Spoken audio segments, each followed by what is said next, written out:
Quick, graph y equals the quantity of the opposite of x cubed by hand 2 different ways. Then decide if the x cubed function is even, odd, or neither. This is part of the family of functions series. You will need graph paper or download this PDF and print it. Press pause as needed anytime during the video.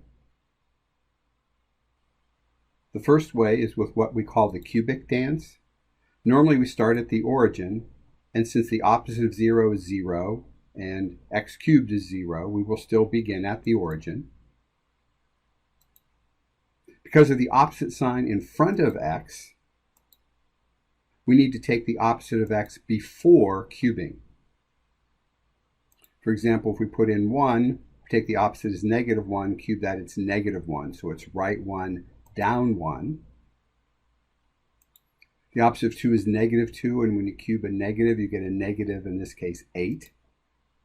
Left 1, up 1. The opposite of -1 is +1. Cube +1, and you get 1. Left 2, up 8. The opposite of -2 is +2. Cube that, and you get 8. Connect the points. And then let's compare it to the parent function.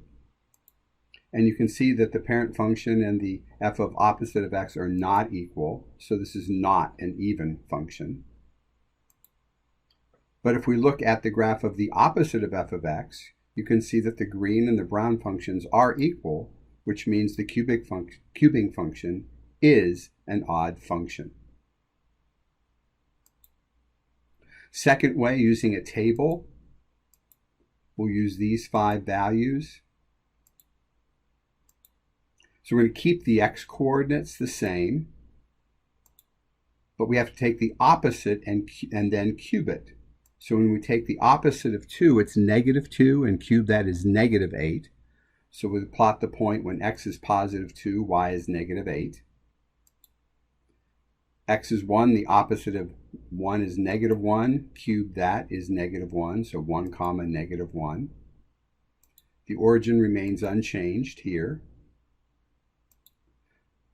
The opposite of -1 is +1, and cube that is 1, so -1, up 1. And the opposite of -2 is +2, cube that is 8, -2, 8. Connect the points, comparing that to the parent function and to the opposite of the function. You can see that the cubing function is an odd function.